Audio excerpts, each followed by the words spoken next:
She thought she was escaping the world, but she was walking straight into a lie. For 21 years, she lived behind ancient stone walls, surrounded by silence, ritual, and obedience. Her name was Sister Eleanor Grace, a name she chose when she took her vows at 18, leaving behind everything she had ever been. Her family, her identity, even her birth name. They told her she was marrying Christ, that her suffering would bring her closer to heaven. And for a long time, she believed them. But the truth? It was right there in front of her all along. And the day she finally saw it, it nearly broke her. She had been raised in a devout Catholic family in upstate New York. Her mother used to call the convent God's safest house, a fortress against the sins of the world. Eleanor clung to that image like a shield, especially after her father walked out when she was just 10. Her mother took it as a divine sign. They needed to be holier, stricter, more obedient. So when Eleanor was offered a spot at a religious boarding school at 15, her mother wept with joy. Eleanor wept too, but not for the same reason. That school was a pipeline to the convent, and she followed it blindly. She remembered the morning she entered, dressed in white, her mother holding her hand like it was her wedding day. The doors closed behind her, and they never really opened again. Inside, everything changed. Her days began before sunrise with bells and silence. They stripped her of makeup, mirrors, even her name. Vanity was a sin, independence, a temptation. Doubt? The devil's whisper. At first, there was something sacred in the discipline, the quiet, the fasting, the candlelit chants. She prayed harder than ever. She wanted to belong, to be chosen. But that longing made her blind to the cracks underneath it all. No questions were allowed, only obedience. Every hardship, they said, was a gift from God, every rule, a step toward salvation. They even discouraged reading the Bible unsupervised. Too much scripture without interpretation breeds confusion, the abbess told them once. Eleanor nodded. She obeyed. Still, the questions came. It started after a funeral. One of the older sisters, Sister Beatrice, had passed. They were told not to mourn, not to cry. She had been taken into glory. But Eleanor found herself alone in the chapel, kneeling before St. Lucy's statue. Beatrice's favorite. Eleanor lit a candle for her. Then she opened the Bible nearby. It fell open to Isaiah 46 verse 7. They lift it to their shoulders and carry it. They set it in its place, and there it stands. From that spot it does not move. Though one cries out to it, it does not answer. It cannot save them from their troubles. Her heart stopped. She read it again, then again. She looked up at the statue, the one Sister Beatrice had knelt before every evening, the same one Eleanor had bowed to for years. And suddenly the verse screamed at her, "It does not answer, it cannot save." What if they had been worshipping the wrong way? She didn't sleep that night. Couldn't. For the first time in her life, she wasn't just questioning a ritual. She was questioning the entire foundation. Were they honoring saints or elevating them above God? The next day, she tried to brush it off, told herself it was the devil planting doubt. But the verse haunted her, day and night. Every statue, every candle, every prayer started to feel heavy. The silence that once brought peace became suffocating. She began noticing things. One sister punished for asking why they prayed in Latin.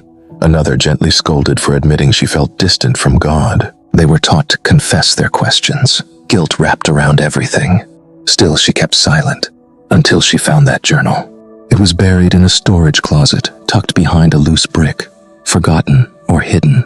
It belonged to a former sister named Miriam. She had left the convent years ago. Her entries were filled with anguish and questions. She too had written about Isaiah 46, about how she was silenced for questioning why they prayed to statues when scripture warned against idolatry. She had been accused of pride, rebellion, spiritual danger. Miriam's last entry simply read, "I was told not to read anymore, but I can't unsee the truth." For Eleanor, it was like finding a secret map and a warning. From that day on, she couldn't stop. Late at night, she snuck into the chapel to read the Bible in secret, not for answers, but for alignment. And what she found shook her to the core.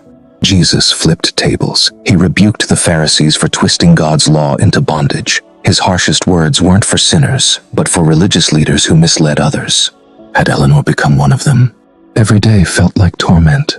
She floated through the halls like a ghost, mouthing prayers she didn't believe, smiling at the abbess while drowning in doubt. Then one day, she overheard two senior nuns whispering about a sister who had recently left. "She's lost," one said. "She's deceived," said the other. "She thinks she found truth outside. She'll lead others astray." Eleanor froze. That could be her. That would be her. And in that moment, she knew what she had to do. She couldn't stay. Not if she wanted to be honest with God. Not if she wanted the real truth. But leaving wouldn't just be walking out of a building. It would mean betraying everything she had been taught to love. If she left, she wouldn't be Sister Eleanor anymore. She'd be alone, vulnerable, hunted. But still, she had to go.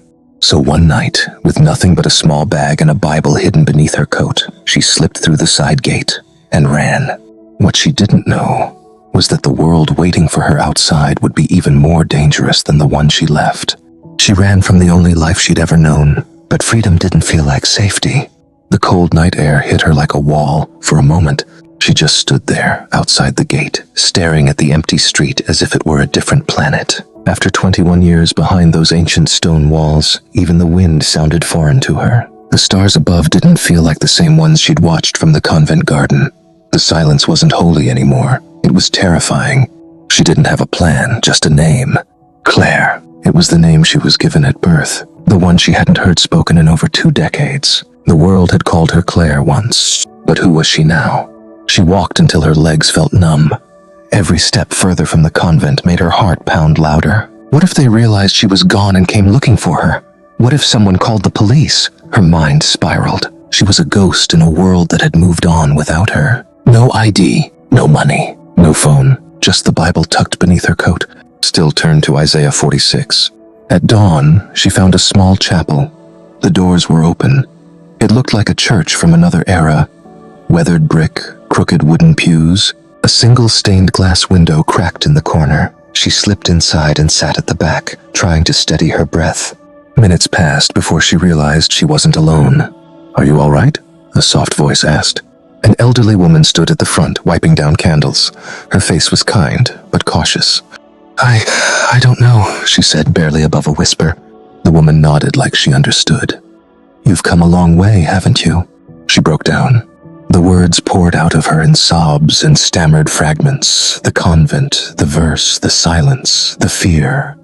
She half expected the woman to recoil, to call the authorities, or worse, to tell her she was wrong. But she didn't. She sat beside her and held her hand. "God doesn't live in walls," she said softly. "And faith isn't a prison. It never was." That moment, the kindness of a stranger felt like a beam of sunlight through years of fog. The woman gave her food, let her rest in the back room. She slept on a bench with a coat as her blanket, but it was the first time in years she felt safe. The next day, the woman introduced her to a small group of believers who gathered weekly, not in robes, not in rituals, but in honesty. They welcomed her with no judgment. Some had left monasteries. One had been a priest. Another had grown up in a cult-like sect. They weren't angry. They weren't bitter. They were just searching, like she was. She started attending their Bible studies, and what she read changed everything. She had always been taught that the church was the gatekeeper to heaven, that obedience to religious tradition was salvation, that questioning was sin. But the Jesus she encountered in the Gospels was nothing like the one she'd been shown in the convent. He welcomed the outcasts. He challenged the religious elite. He healed on the Sabbath. He touched the unclean. And most importantly, he taught truth with no middleman. She realized something that wrecked her to her core. She had spent her life obeying a system more than a savior. But the more she learned, the more she saw how many others were still trapped. And with that realization came a burden, a calling. She had to speak. She started small, a short post online, then a longer one, then a video recorded on a borrowed phone in the corner of a borrowed room. She didn't use her full name, just her voice and her truth. The response was overwhelming. Messages flooded in. People from all over the world, some in monasteries, some in strict religious homes, others just quietly doubting, said they saw themselves in her words. "You put into words what I've been afraid to say," one message read. "I thought I was the only one," said another. But not all the messages were kind. Some accused her of heresy, others called her deceived, even demonic. One message sent anonymously simply said, "Stop before you destroy more souls." She told herself not to be afraid, but she was. Then came the second message. "We know who you are, Claire. We know what you're doing. You're leading people into darkness. You will be held accountable." She felt the old fear again. the kind she thought she'd left behind those stone walls. Only now, it wasn't confined to whispered reprimands or silent judgment. It was coming for her from the outside, faceless and furious. Still, she couldn't stop. She began working with others who had left convents, monasteries, religious communities that stifled truth. They formed a small network, off the radar, encrypted, safe. They helped people transition out, find housing, therapy, even jobs. They weren't just sharing truth, they were building lifelines. But then, something unexpected happened. A message arrived, not from an outsider, but from someone still inside. Her name was Naomi. She was 24. She had joined the convent at 19, drawn by the same promise of holiness that Claire once was. Her message was short. I think I'm going crazy. I saw your video. I've been having the same doubts. I feel like I'm suffocating. Please, what do I do? Claire stared at the screen, frozen. She knew this moment was coming. She had hoped for it, dreaded it, prayed for it, feared it. Because helping someone escape wasn't like sharing a story. It was a line, a dangerous one. She wrote back, "You are not crazy. You are not alone. But we have to be careful. They will not let you go easily." Over the next few days, they spoke in secret, short. Encrypted messages passed during the few moments Naomi had internet access in the convent's small library. Naomi was terrified. She had no money, no outside family, no plan. Claire offered her the same thing that had saved her, truth and a way out. They found Naomi a safe house. A former nun in another state was willing to take her in. The night Naomi was supposed to leave, Claire didn't sleep. She stared at her phone until dawn, heart pounding with every minute that passed. Then at 6:04 a.m. a message appeared. "I made it," she cried, not just for Naomi, but for the part of herself that was still healing. But the joy didn't last long. 2 hours later, a new message appeared. "You've gone too far. Stop helping them, or you'll regret it." The message she received was clear. Stop helping, or suffer the consequences. She told me she stared at the screen, hands trembling. There was no name, no signature, no return address, just the threat, plain and bold. She had spent decades under vows of silence, obedience, and fear. She thought she'd broken free. She thought she was finally untouchable. But fear knows how to find you, even outside the walls. Naomi was safe. That was all that mattered, for now. But someone had noticed, and now they were watching her. At first she considered disappearing again, changing her name, moving to another city. She had already lost her identity once. What was one more reinvention? But then she remembered why she left in the first place. It wasn't just for herself. It was for the girl she used to be. The one kneeling before statues, begging for peace that never came. It was for the thousands of others who still believed obedience was the price of love. She couldn't go back to silence. So she spoke louder. She recorded a new video. This one was different, calmer, clearer, but sharper. She told the full story. The verse that started it all. The journal she found in the wall. The sleepless nights. The escape. She didn't name the convent or any individuals, but she told the truth, raw, unedited, and without apology. The video went viral in less than 48 hours. Tens of thousands of views, comments from people in every part of the world. Some shared their own stories, others begged her for guidance, and some came to attack. "You are being used by the enemy. This is spiritual terrorism. You are dragging souls into hell." But one message stood out from the rest. It wasn't from a stranger. It was from her cousin Margaret, the only family she'd kept contact with since she left. "Claire, they've started asking questions. The diocese is calling around. People are saying you're spreading lies. They want to find you. Please, be careful." She said the ground beneath her felt like it cracked open. She had never used her real name in any public posts. But they had found it anyway. They knew, and now they were closing in. She had to be smarter. She relocated to a quiet town several hours away.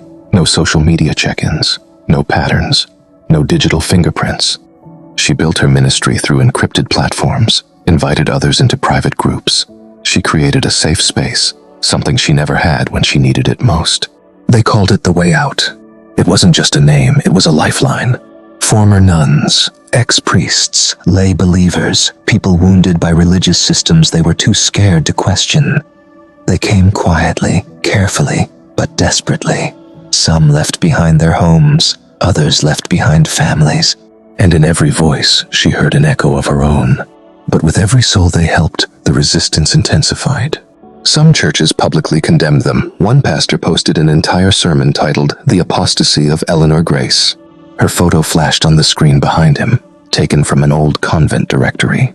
He said she was leading people into darkness, that she was under the influence of demonic forces, that she was a deceiver, that she would be held accountable. It should have scared her, but all she felt was sadness. How could people of faith respond to doubt with violence? How could questions be seen as threats? Weren't they all supposed to be seeking the same thing? Truth? She kept going. She interviewed others who had left religious institutions and posted their testimonies. With permission, their stories were different, but the themes were the same. Guilt, silence, fear, and the slow, aching realization that what they thought was holiness was actually control. And then, something she never expected happened. She received a letter. Not an email, a handwritten letter, delivered to one of their P.O. boxes used by the ministry. It was signed, not anonymous. It was from Mother Agatha, her former mentor, the woman who had once taught her how to fast, how to kneel, how to recite prayers in Latin without flaw. She had been like a second mother. She hadn't seen or heard from her since the day she left. "Claire, I don't understand what you're doing. You were one of our brightest, one of the purest. I believed you had a calling. Now I see your face on the internet and I don't recognize you. You're not saving people. You're confusing them, hurting them. You're destroying what we built. But worse than that, you're playing with fire. There are forces you don't understand. Please, stop before it's too late. Agatha." She read the letter 3 times. Her hands didn't shake. Her heart didn't race. Instead, she felt grief. Agatha believed what she wrote. She truly believed Claire had become the enemy. And that belief was what broke her most. Because it meant that Agatha, like so many others, was still trapped. She wanted to write back, to beg her to read Isaiah, to tell her how much she still respected her, even if she couldn't follow her anymore. But she knew Agatha wouldn't hear her, not yet. Instead, she made another video. She didn't mention Agatha's name, but she spoke to every person like her. The ones still inside. The ones who believed obedience was righteousness. The ones who feared what truth might cost. "If what you believe is real," she said in the video, "it will survive questions. Truth doesn't need to be protected from doubt. It shines through it." The video exploded. Then came the debate. A well-known Catholic apologist, Father Benedict Reyes, challenged her to a live discussion. He called her message dangerous rebellion. He said she was tearing down centuries of sacred tradition. They met on neutral ground, cameras rolling, audience silent. He spoke first, passionate, measured, articulate. He quoted the Catechism, the Church Fathers, doctrinal councils from the 4th century. He painted her as lost, sincere but misguided. Then it was her turn. She spoke with no notes, no citations, just her voice. "I'm not telling people to abandon God," she said. "I'm asking them to find him without fear, without chains, without rituals they were never meant to carry." She quoted Isaiah 46 again. "Though one cries out to it, it does not answer. It cannot save them." Silence. The moderator shifted uncomfortably. Father Reyes cleared his throat. The audience, thousands watching live online, was still. And then, the messages started pouring in again. Some were furious, but some were different. One stood out. "My name is Isabel. I'm still inside, but I watched the debate. I've started to question things too. I'm afraid, but I think you might be right. I want out, but I don't know how." She closed her eyes. "Here we go again.